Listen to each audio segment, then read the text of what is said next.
10. Everything 10 is a total disaster. It's a dumpster fire. iPhone 10. Yeah. Everything with an X on there. It's basically shit. You know what it is? By the time you're ready to make the 10th, I have a 10. You're too comfortable. You're too big. You can't make it. Let's do the podcast where I'm just going to shut up. Exactly. Sorry. I just wanted to, guys. So it's great you already warmed it up. So, hello everyone.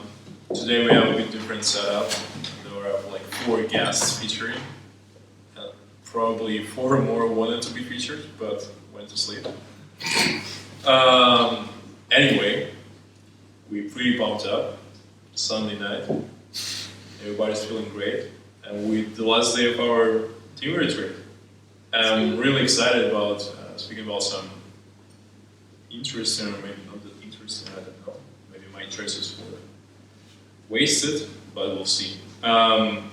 So just a small round of introduction. Here we have Georgios, here we have Meverik, Matthew, and Yiwei.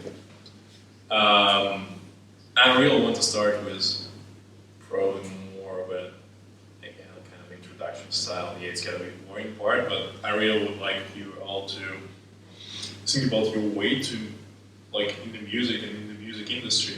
Like, I think I'm totally from a different background and all, so for me it's really curious how those people who are actually working in the music industry decided to be here.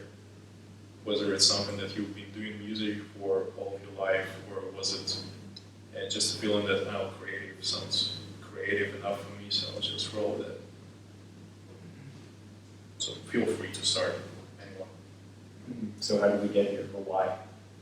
Why and how? It's mostly why rather than how. Mm-hmm. So. That's a very good question. How do we get here, right? How do we get to it? So why in the music industry? Why music industry? Oh, why music industry, not particularly Yeah. where you work with. So, yes. I can start. Sure. Go ahead. I've started playing music since I was 7 years old, probably 8. I don't really remember. So I started with the piano, and then at the age of 15, 16, I just had this urge to start creating songs.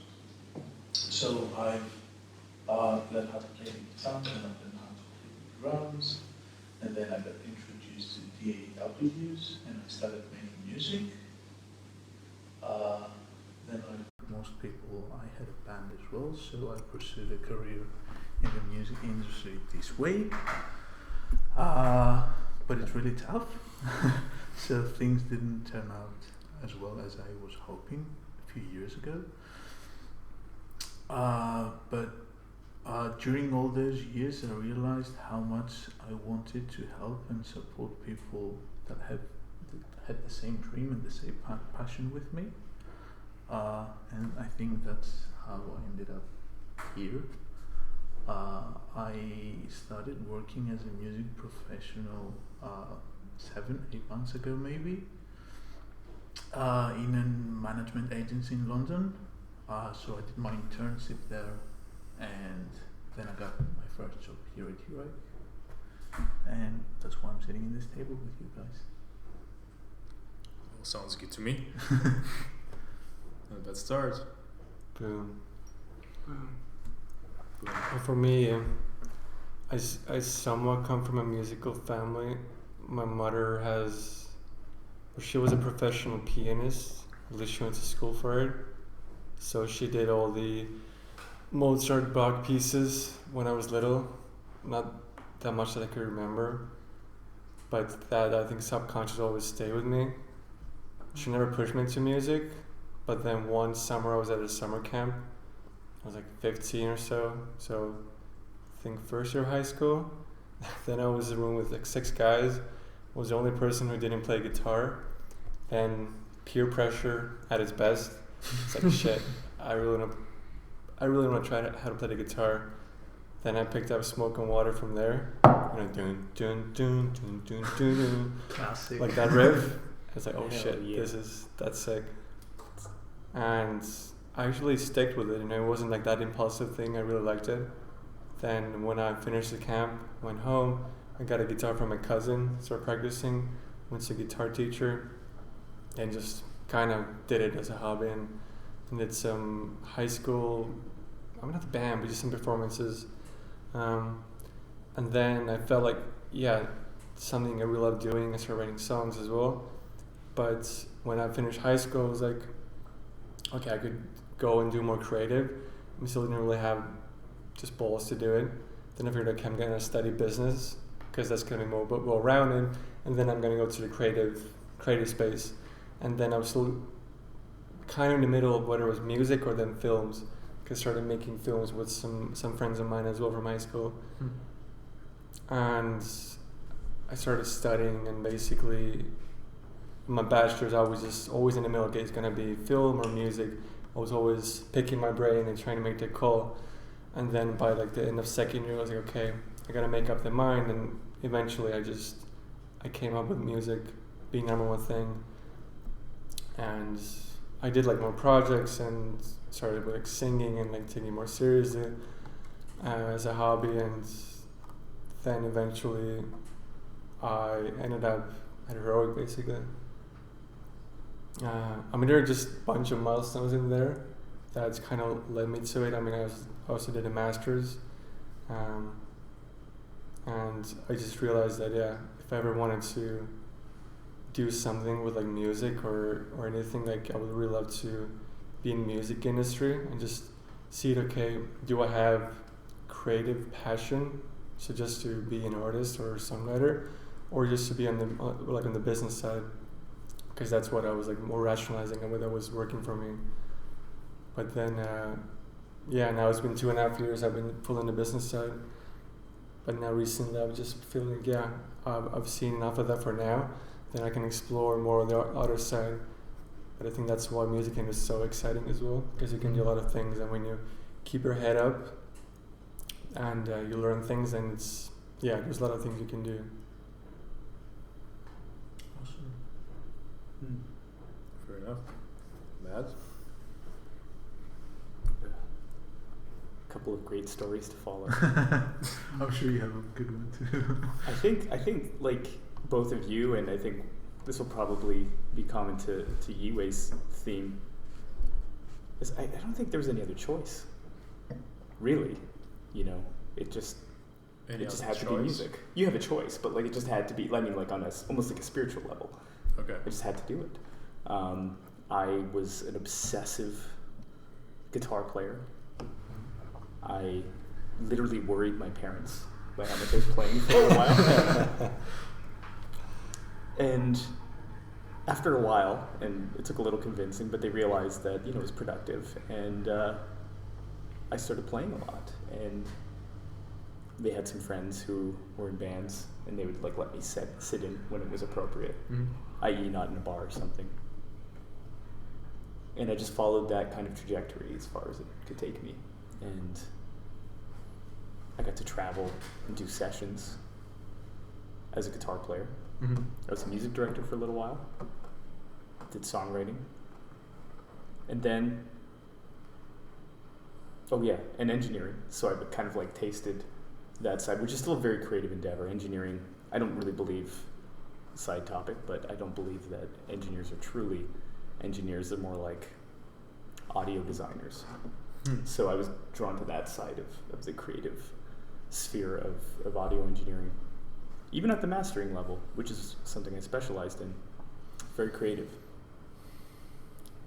But then I realized that I think the best service I can give is to support the ideas of others and the careers of others. I left Nashville, did my master's in music. I did a PhD in music.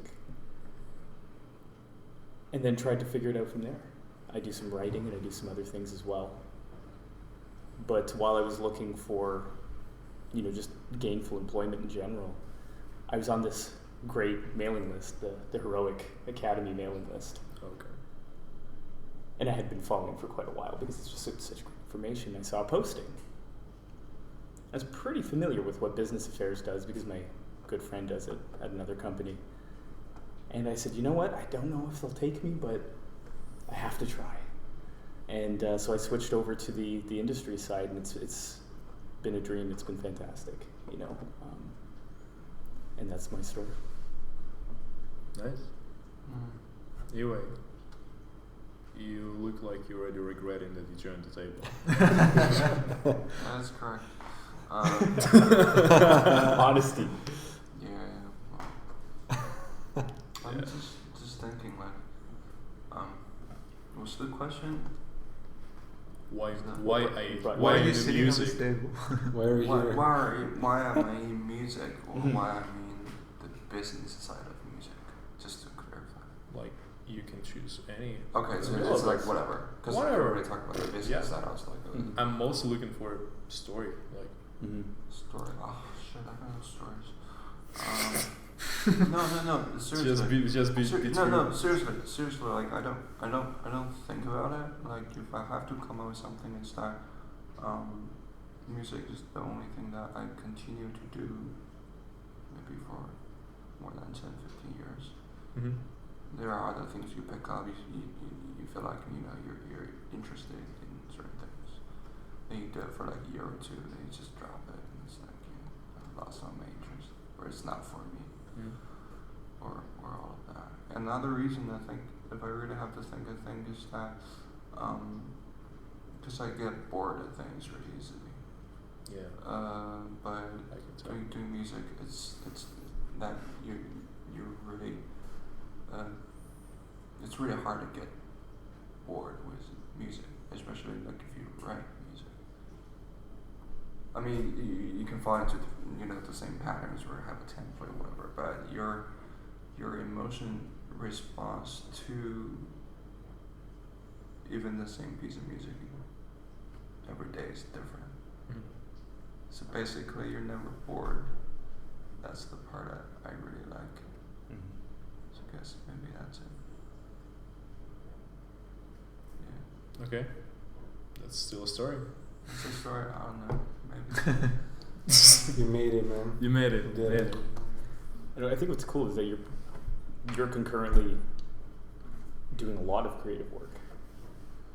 Well, As well as working in yeah, business. but I'm doing it. I just don't think about like whether or not I'm being creative. I'm just doing it. Mhm. You know what I mean? It's like. yeah. Like, are you doing it because you can't do anything else, or because you're really enjoying it? No, sometimes it's like when you're at a certain point with certain things, you can't go back anymore. So it's like you're already emotionally and time-wise, and You're invested. you're already invested in them, and you're like it's like climbing a mountain. You're like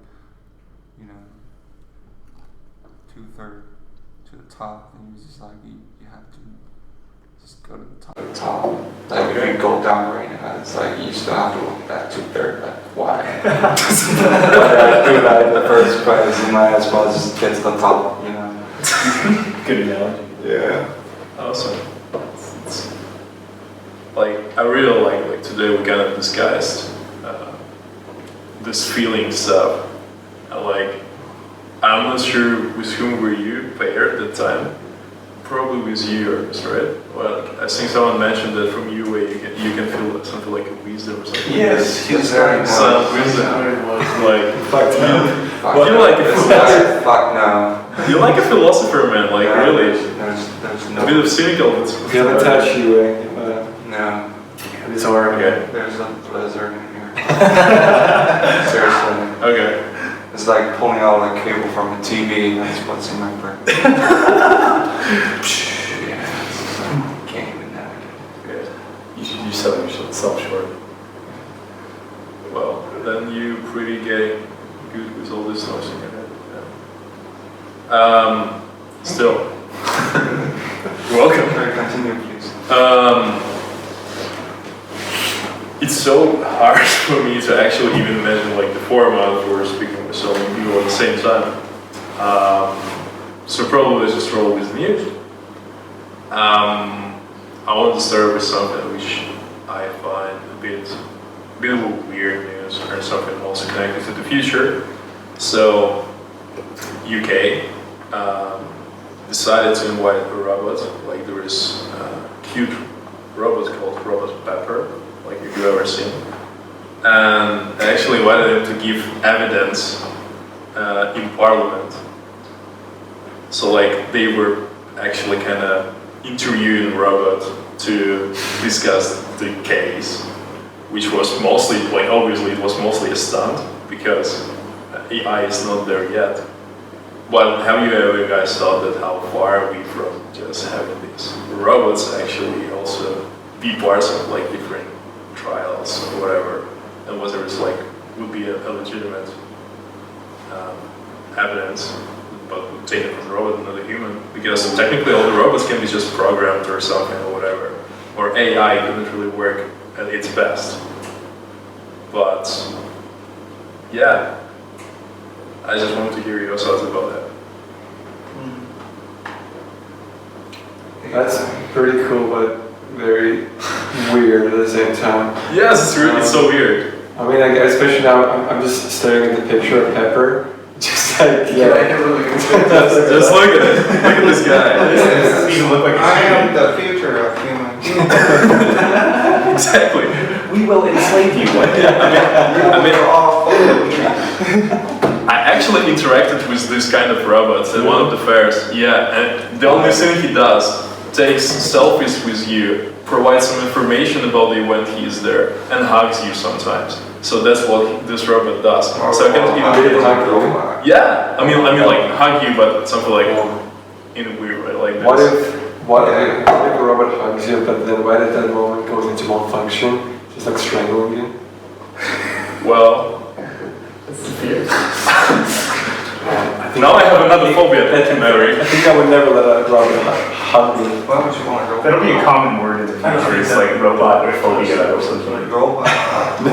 I mean, Robot hot. come on, you make me feel weird, I'll be guys. like, no, Yeah. no. So this robot gave testimony.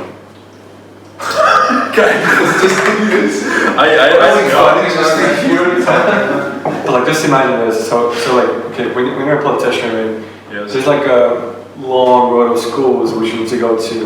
There's other political games you need to play with. You need to kiss some people's ass and be very nice. Sometimes you can't speak, sometimes you can. Then you've done all of this. Some days you're happy, some days you're not. Then one day some robot shows up at the parliament and they're like, Jesus Christ, what are we doing here? This is a circus. So, do we have any context as to what this robot gave testimony about? What was the original question? It was just your thoughts. I mean, just gathering My thoughts thoughts on AI. about AI, about Whichever the event. I think AI is way AI is too far away. AI is not even on the horizon. No, seriously, like True AI. You mean like true AI? Yeah, because what we were talking about is that AI right now is still need humans to program them to do something. Like write your emails, come up with a few phrases that you use, so on. But that's just like algorithm thing. But if you talk about cognitive behaviors of machinery, that's not even on the horizon. Like AI doesn't really have any ability to think itself, and it's not. It is happening. There's no breakthrough in that part yet. Like Even that email example that you just said. yeah, but that's all. That's all. an example of That's AI. just no. That's not. That's all just human programming, computers, not computer having thought itself. But they're all like, they're all like basically different forms of AI intelligence. Yeah, but if you They're don't like the have a reactive cognitive task. behavior, you're not like an intelligence per se. Yep. You will have, you need to. We're all doing this machine learning and all that, but that's still very far away. Well, for AI, like now, like what it does basically, when you had do you guys know like the chess robot that was Yeah, created in I know. the 1990s? So that was like But the that's based on data. right. So that's like the reaction, right? That humans are completely programmed that robot, but now it's like AI, whereas like you can program some parameters, and that robot will, or the AI will start to That's make the thing, their own like- decisions. Yeah, that's the thing. Those robots, they can't program themselves. They still need human beings to program. Well, If we but also what is happening is that, you know, Yeah. like the robots, I mean, AI systems, like they are like ever learning now, that they are picking up I information. know, but you still need humans to process all this machine learning data. Probably not for long. Probably not for long. I mean, they're like, imagine the parameters will keep on increasing. I think just practically what can be interesting is that, say when you have multiple, let's say these AI languages or systems, let's say one is controlled by Google, one is Facebook, one is Amazon, when these robots come testify, then you can see like this robot adheres or like, you know, is part of this allegiance, right? That is backed by Google, then it's Amazon. And then you can clearly see, you know, which part we want to lobby one robot that will be part, you know, of the testimony. I mean, so far they explain it, it's just testing of what robots is actually capable of in terms of giving those testimonies and all this stuff. It's more about that they probably just wanted to bring attention that they actually have this developed, so everybody is aware. That's why they decided to make this stunt and just present it in Well, Parliament. they should make it like a better-looking robot instead of that. Because like imagine this though, you're a politician, like you want to call sick, then you can have a robot go and just do your testimony for you. I still think the best application of the current state of AI is like, you know, computer can operate, you know, robot arms or that in factories automatically without having to have a bunch of dudes to do it. Like, I think that's the most practical way to use it. But I don't think, you know, artificial intelligence is, you know, on the horizon of having self-consciousness. Yeah, like Yeah. what is it called? Like the West, because Like Westworld, Skynet. Westworld is about AI becoming self-aware Yeah. and becoming conscientious. That hasn't happened yet. No, that's But I think what we're doing is we're making better and better models of information flow, which can then algorithmically inform what the robots do. And I think in a lot of ways, like our body, our brain, our neurology, there are a lot of physical properties to these. And as a result, they operate systemically and almost like an algorithm. It really isn't one, but it almost is, you know. And I think the better we get at modeling human inputs and outputs, the better the AI will be. There are a few AI companies about an hour away from me, and one of the applications that they'll sort of follow is, like, for example, one company does sales training. Yeah. So they'll train their employees with an AI kind of bot. Well, maybe not training, it's maybe a bit of a stretch. It's more like training support. So if you have questions, you can ask the AI, so like a chatbot. And I've seen some of the, or come to like a little bit of an understanding, at least through discussions with some of these people about how they aggregate data to do that. And that's really neat, you know, and I think we're not as far, or we're not that far from very sophisticated AI, you know. In machine learning, those advancements have really been, I think, the thing that has pushed it along. The fact that you can sort of make code learn, make software learn, you know. The testifying part is so fascinating. It seems like it's too early stage for me, but maybe it isn't. You know, I mean, they definitely did this for a reason. They had to prove to the government in, was it the UK? Yeah. They had to prove to those people that it was at least semi-viable, viable enough to try, you know, and we definitely weren't there 5 years ago. So I think we're making great progress. But the other thing that fascinates me are all of these great thinkers that are saying we need to prepare. Well, actually, something just came to my mind. It's actually a bit weird. So, like, with all these AI topics usually presented in pop culture, it's going to be really pretty dystopian future if AI actually will be developed and all this stuff. And it's real rare when AI actually working together with humans. So what do you guys think? Why is it actually happening? Is it something that we really need to be afraid of? Or it's mostly just speculation on our internal fears that there is somebody who is more like developed, who is kind of better than us and more clever than us that can actually take over humanity or something, and that's why it's like all the cinematography and like basically speculating on it. Like, have you ever thought that actually that can happen in real life, or it's usually just okay, so that's just an image we can see, TV series or films? I think the way it's presented in film and TV series is more like what Yiwei is saying. It's like the self-conscious, like fully operational human-like AI. Yep. It's also kind of fascinating to me that the business world has taken that buzzword and they're using it now, even though what they're doing isn't that. It's not like the Terminator rising of the machines, you know. Hype it up.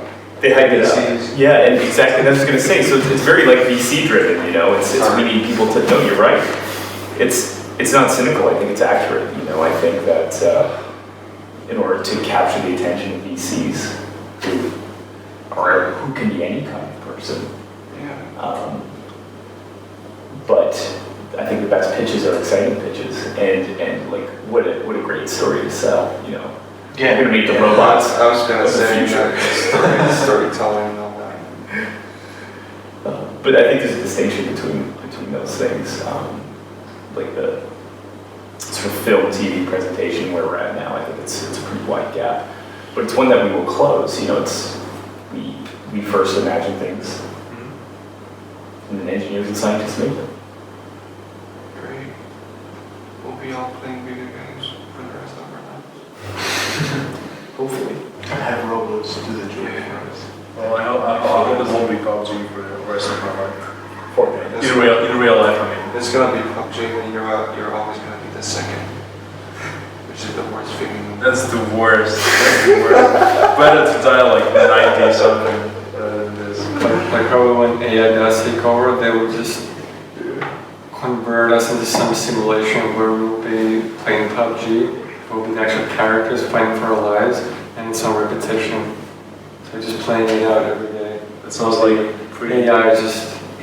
I mean, if somebody's doing your job, you know, what do you got left? PUBG. Meverik, that's actually sounding really Elon Musk style. That's why it's a good transition for the next years. The best story is that Elon Musk is going to Mars. Yeah. Like, do you believe he will ever go to Mars? Like, I don't care. but like, yeah, like if anyone would go to I Mars. only care how long that story can carry on. Yeah, I mean like it's not about Elon Musk, it's just the whole idea of going to Mars. Yeah. What's that? Like, I'm not speaking actually like necessarily about Elon Musk, but just the idea of going to Mars.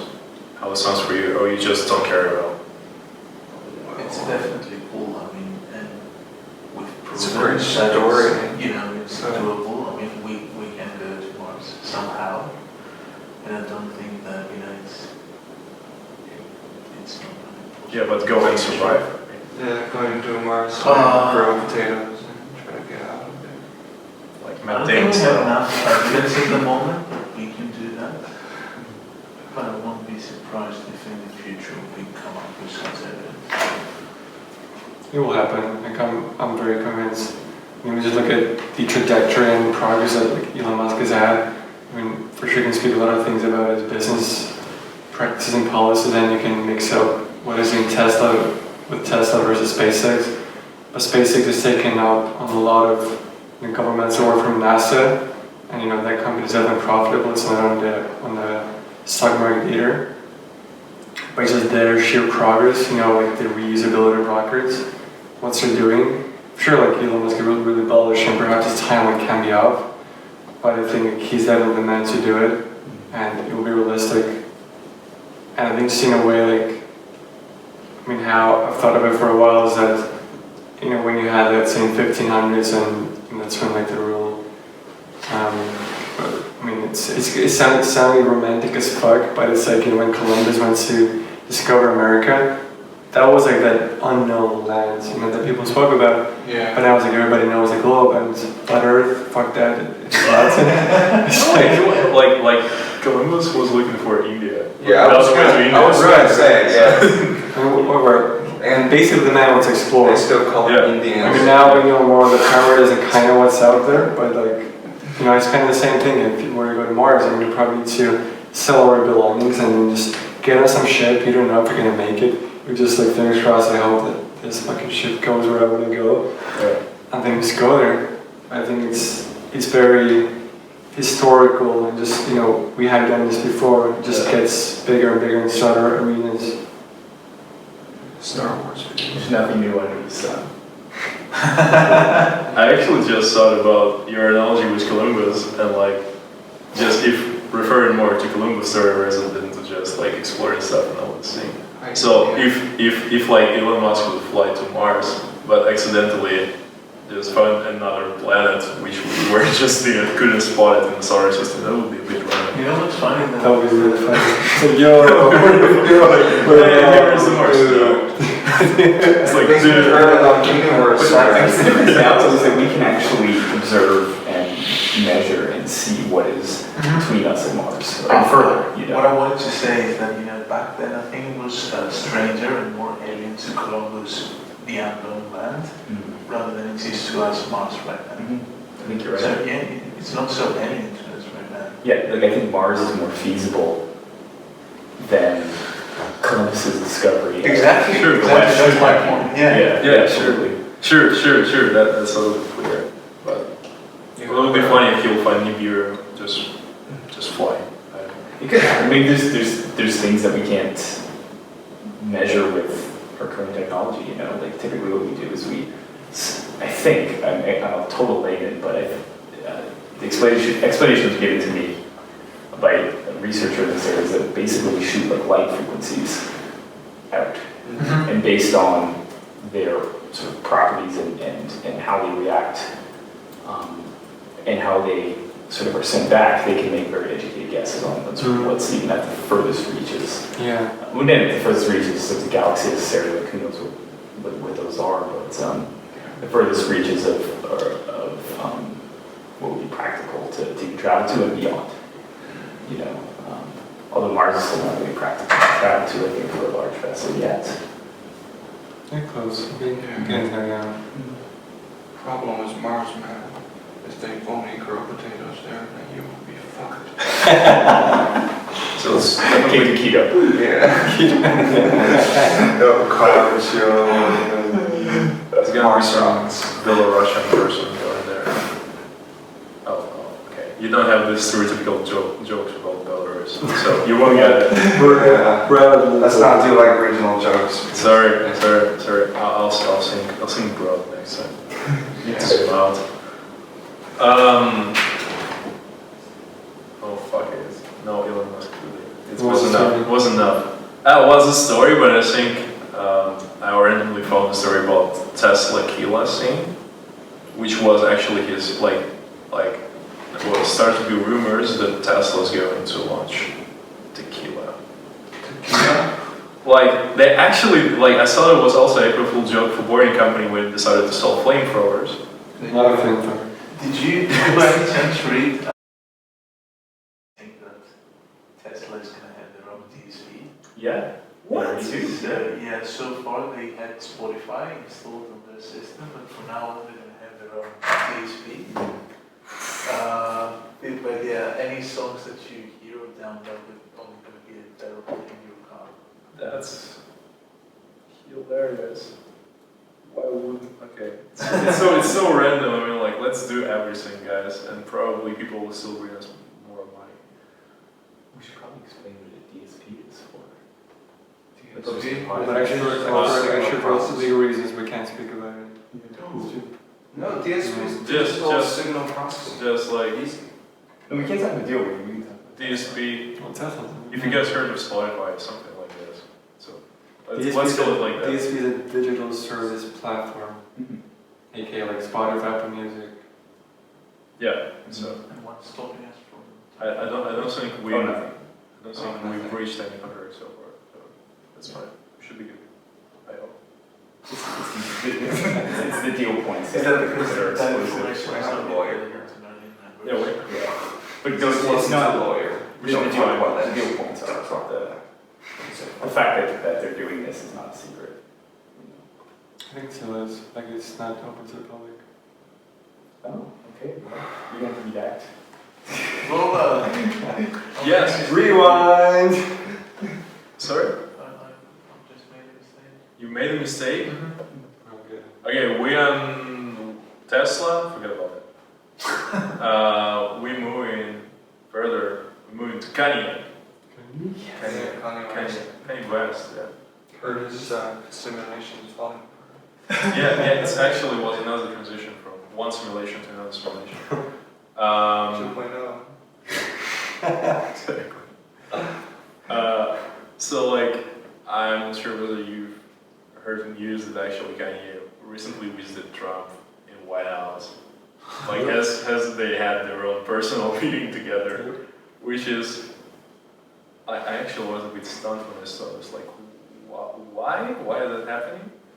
But well, probably because Kanye actually wants to become the next president in the US. So probably that's why he's going to get some experience. But Just a random question: isn't Kanye just openly Trump supporter? he is, yes, yeah, he is, and probably a lot of journalists decided to make big news out of this and like writing the whole article about Kanye having 6 zeros as his passcode for the iPhone. Which I think it's a bullshit because they literally spent the whole article saying this, so it would be something more interesting. Yeah. Okay, it's probably not that interesting. But okay, guys, what do you think about like we kind of know a bit some context about Kanye is a bit of a crazy person, I would say. At some point of time, probably it was mostly because of his being that famous, and then like he has quite loose in terms of doing insane stuff. But what do you think? Is it fine that like the artists this big like getting endorsement for the governments and all this stuff, whereas like the rap culture is supposed to be kind of also protest stuff and sing. We've certainly taken a lot of flack for it from the community, from the hip hop community, and the R&B community, and even sort of random other people that just can't wrap their heads around it, you know. And it's weird. It's really weird, you know. But it also, I think, speaks to the fact that politics are more of a celebrity issue because they're so tied to media. It's very hard for us to, I think, to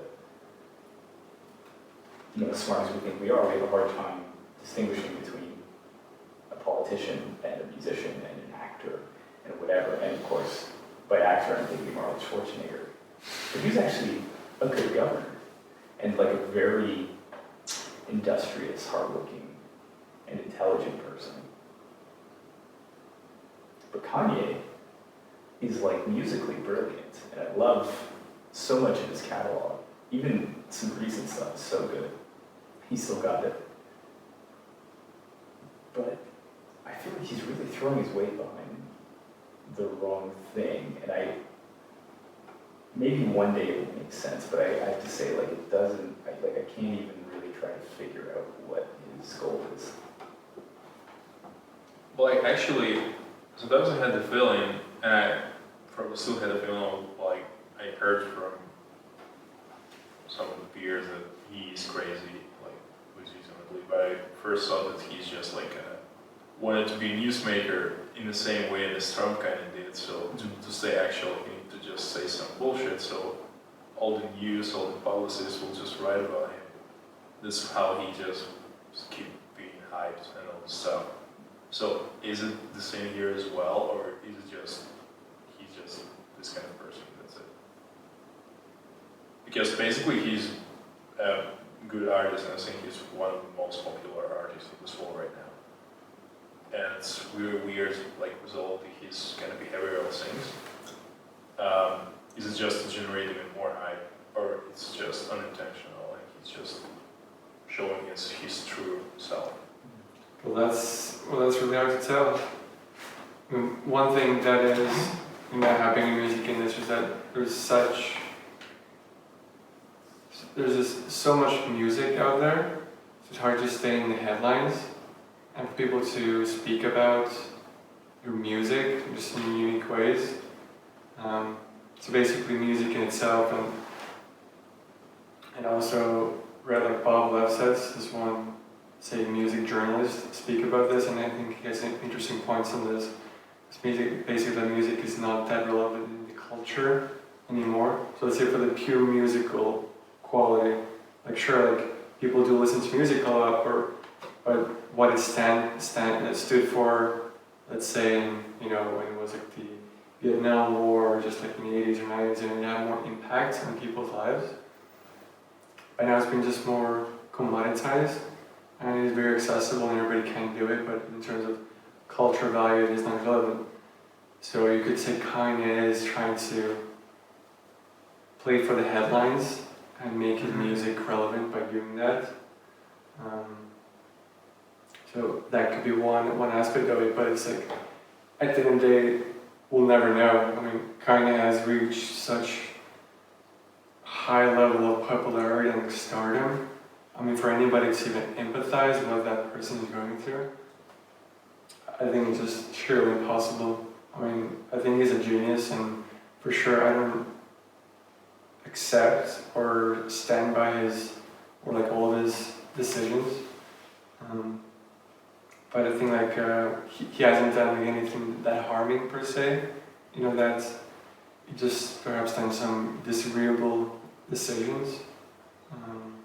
But then he is not in the White House. Yes, like he can meet with Trump. Yes. So maybe this is the first step. We'll see. Maybe 4 years we'll know. Damn, when this happened, then all grew out of this. But bottom line, I think it's really hard to tell. Well, actually, you just mentioned a really interesting point about music not being relevant anymore for the society. I think it's so weird to hear, because throughout the history, a lot of actually movements, even political movements, were also kind of weighted by musicians, by let's say rock bands, or usually it was rock bands, people who actually protested against some stuff, this actually even more of all the other shit happening. So why we don't really see enough protest in music right now, or maybe in popular music, I would say, the music which is actually popular, and not just really indie, somewhere really big and underground. I think it's a little bit regional still, because it wasn't that long ago that Pussy Riot got arrested. But their music is shit. Yeah, they're not very It's good. not even the music. Yeah, that's something I'm getting to, But when you say that the music was shit, I mean, I don't even remember if I've heard any songs, but doesn't even matter. When they have, when their message through the songs and reach the public, does that even matter? Isn't the point we're debating right here? I know, but with them it's a bit of a probably I'm not sure whether it's the same thing or the different thing, because they're not musicians, and it was more they were actionists, so they're this kind of artists, so they wanted to make something like a performance, and that's why they decided to be this weird rock band which protests, but it's not the actual band, so they can't even say they came into some stuff. They had to sound so that's how they made their sonic mark too. Is they're different than everybody because of the way they approach it. And maybe to make a political message, you have to shock people's ears, because I think there's very few things that can shock our ears now. Well, that's true, but because it's already, I'm a bit biased, because I recently watched the interview with one of those girls from Pussy Riot, and they also not refer to themselves as musicians, because they basically just performance artists, so they just doing this. They ask their gay friends to try to kiss in Russia, policists, policemen, that's how they call it. Just to make them feel weird, and just to have this kind of performance, just to prove some stuff. I don't know. It's just their weird ads, this weird artistic performances. So that's why I couldn't really relate to Pussy Riot as a music act, like legitimately music act, like it was in 70s or 60s. But here's one thing. I just thought about This Is America. So Childish Gambino. Okay. I think arguably that's the most impactful song in the last few years. What do you guys think that song changed in people's perspectives, attitudes, decisions? To be honest, I think everybody really endorsed the song and endorsed the clip, and nothing happened in the end. It was just, oh, that's really cool. He really speaks about the problem, and I don't really see anything change after this. Like, it was hype for months, and then everybody just forgot. Are you saying that you think it had some cultural impact? Or are you just questioning? Well, if it had any? Well, what I'm just putting out there is I think it was very impactful, at least the amount of attention it got. Yep. And it was in the center of a lot of discussions, and just it called people's attentions. So I think that was the point of really making the music, but then actually we did have this one like super phenomenon that really hit the scene, but then its impact, yeah, that's what I'm questioning, like how much did it actually have at the end? I think it got people talking, which is great. But is that But I think that's what it stopped, you know, and I think that speaks to this difference in how we value and approach music as a culture. You know, because I think truly, and this isn't like my favorite thing, but I think truly, if we want to engage in music for the sake of music, it's really kind of like classical music, you know, where sophisticated harmonic forms, you know, over longer periods of time, where you might listen with the score, or you might just enjoy the score by yourself. You know, I have friends who ride the bus reading scores and hearing the music in their head. And so I think that's like the other end of the spectrum. It's sort of music for music's sake. You know, sometimes music was apolitical back then. You know, there's politics in music that still, I'm sure.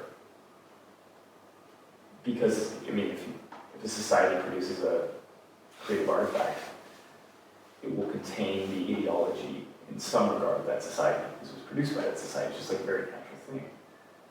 So I think that politics were even music back then, but I think that was like the example of music for music's sake. That said, I don't love it, you know. I have engaged with it heavily at times in my life. Classical guitar, classical music theory courses and that kind of thing. Yeah, I know. It's a short stint, a few years. And like not really well, like I was not a performance level classical guitarist. I did like, no, not performance level, no. I was like learning. Classical guitar is hard as fuck. It's like the hardest thing on the planet. It was really tough. The best musician I think I know is a classical guitar player. Like this guy picked up organ in like 6 months. Wow. And he's like a church organist now. But I'm digressing from the topic. I think that's where you go. If you really want to appreciate music for music's sake, that's where you go to. And I know tons of people who just want to appreciate music for the sake of just music. And that doesn't mean that you can't put on like an awesome Pink Floyd record and just enjoy the music. But the further I think you move through time, and then this phenomenon increases exponentially, the more that music has like a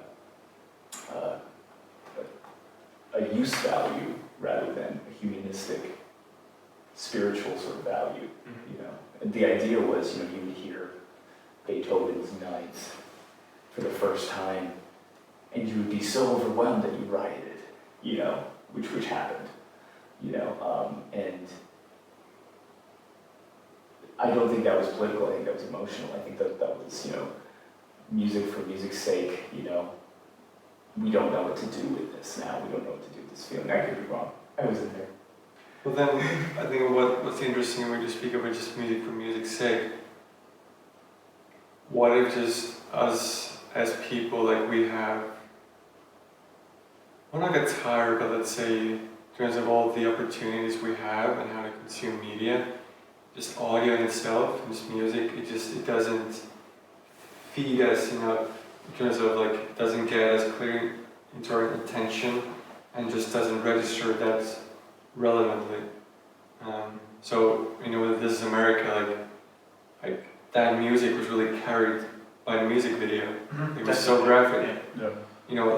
Like the song in itself, and I mean, yes, it was in the Spotify charts, it was went globally for a few weeks, but the virality that the music video had, that just carried everything over. Yeah. So,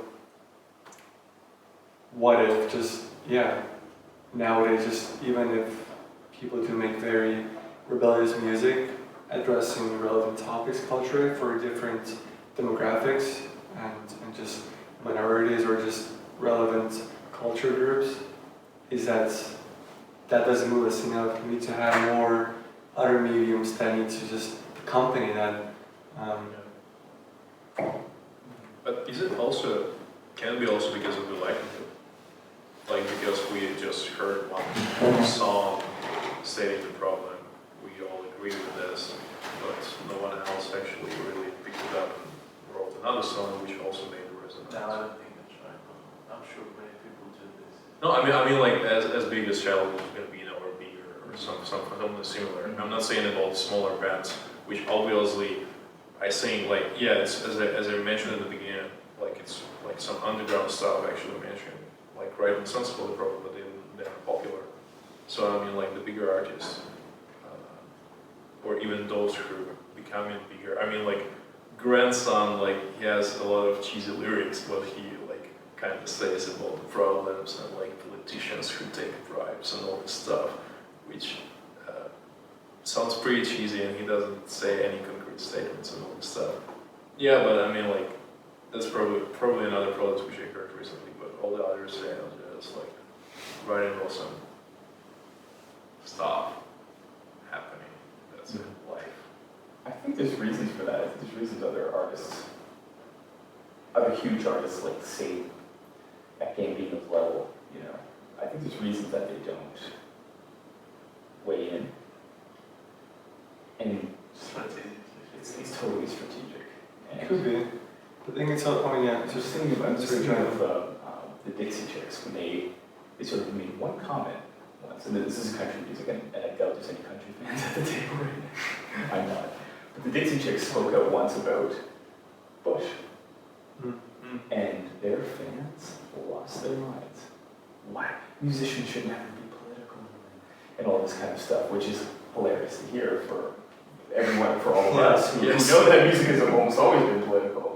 And this is something that people are saying, particularly people on the far right now, that like, you're not paid to be political, you're paid to act, you're paid to sing, you're paid to play guitar, and I think that, if Bieber were to start trashing Trump, a lot of parents wouldn't let their kids listen to Bieber. There's a meme that came out the other day that was, what a crazy time it is for America. They're not allowed to, or like for Republicans in America, they have to veto football because people are kneeling for the anthem, based on racial issues. They have to veto Nike for supporting those people. But now they're into Kanye West, which all Republicans hated Kanye West for kind of just acting out, what he did to Grammys and Taylor Swift, all the typical things that families and regular people would have seen who don't like Kanye West. They only knew him as this like troublemaker. And now they kind of have to like him. It's such a funny paradox. Yeah, that's true. Yeah. Yeah, and I think just as a whole, that will probably always remain a discussion. Whether a person of influence and person that's famous for one domain, whether it's like he's a musician, she is a songwriter, she's an actress, whatever, right? And if they should or should not speak about any political issues. I mean, that's always like some people say yes, like why you have all this audience, people listen to you. Let's say Justin Bieber, people look up to you, you're a role model. That's always the big word, right? So it's like some people say you should speak about politics, some say you shouldn't. So it's like at the end of the day, like yes, there's a lot of strategic value from not doing it. I mean, any kind of sponsored companies, if you look historically, they have not been supportive about people being very concrete about their political values, and that's perhaps what some artists had decided to just steer away and not say anything. But maybe this is a time when things are changing. When I mentioned country music, there's this guy like Meverik Vaiksaar. I think it was pretty well known in the country. Oh yeah, it's huge. And he recently did like this Rolling Stone interview where he did very just big and like political statements, and he got a lot of outlandish sort of feedback from it. But like he stood his ground, and like he suffered from it. So maybe this is just like one cycle that we're living through. People are maybe become more vocal, maybe they're not, but yeah, it's will be interesting to see where the people do land up, because the communication is so instant. So whether people of celebrities or more popularity, whether this has speaking up or not, and how do these historically strategic connections with brands and companies, how do they react? With Nike, just backing, just calling, like for his campaign. I mean, that's a pretty historical move. I think that's in recent history, not many companies have done that. So I think that can be something that other companies can follow suit and show like, hey, this is a unpopular move, which is actually popular. Okay. Absolutely. I think it's just something to add here that I guess that depends on what your audience is, because I don't think that more sensor would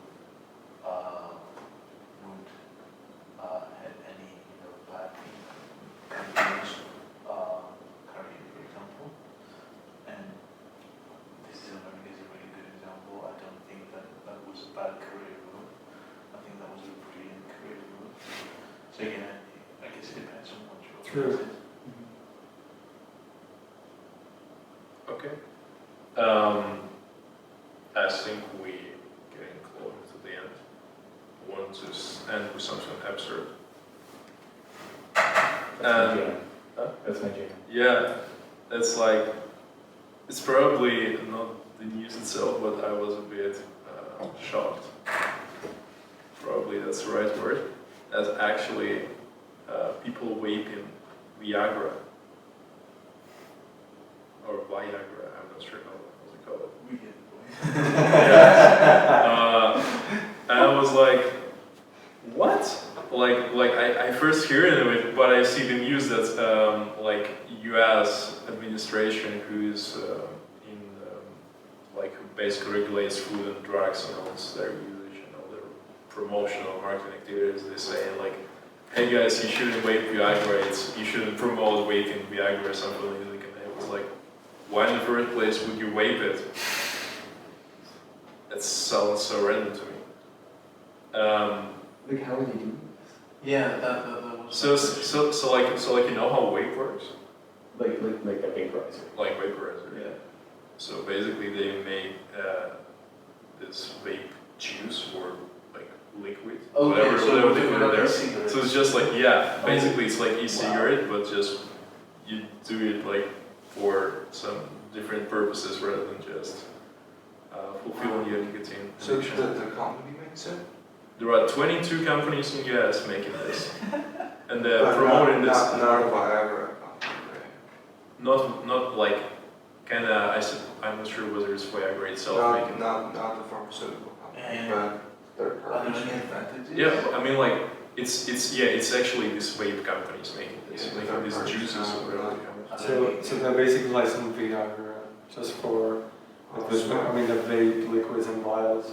Just Yeah, to be and they just make this liquid out of this. No, I think it's smart because every time I think of Viagra, I think it's the best branding action out there. Because there are so many those type of drugs available that even for people that don't need those type of drugs would know what little diamond shaped pill means. Yeah. Which is crazy that if you think about marketing terms, it's not. They find a way to just get everybody to know those little pills. Even if you don't need them or you ever, you know what I mean?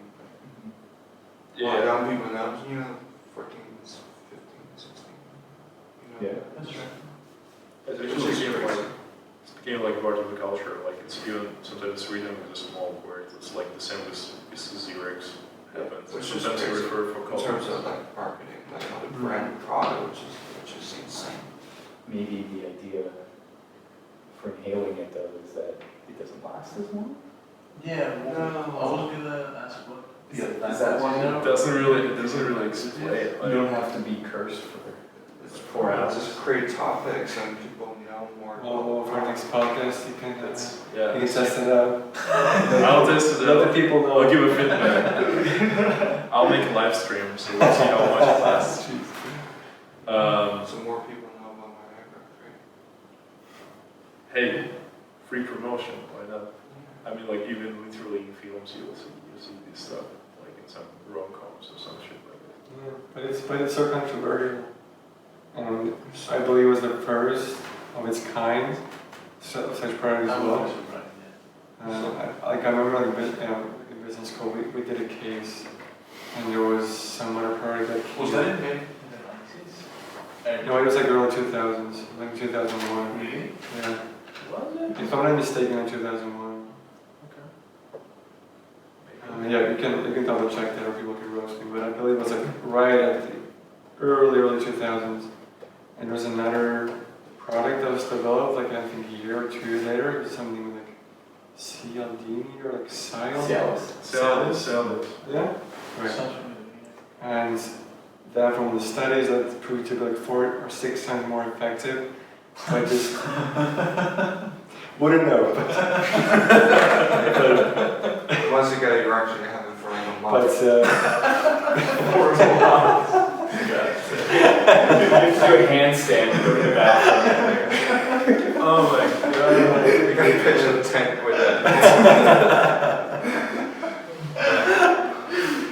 so Would you say 6 times yeah, more it's effective? more effective and proved to be a lot more effective this time with people. And so the company was just promoting it so heavily, like, hey, this is the better product, and you have such better time, etc.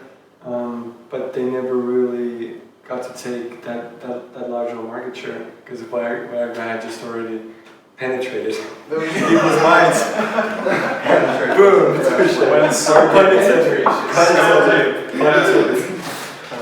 Then yeah, because like they had Penetrated first.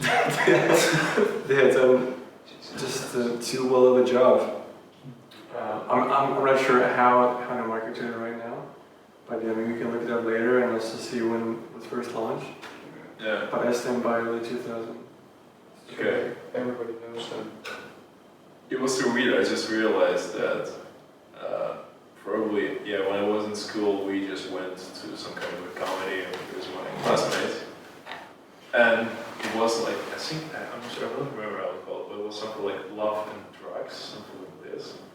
And basically, the whole film was Viagra promotion because the main character was the one who is selling this shit, or the one who developed this stuff. Was it a movie?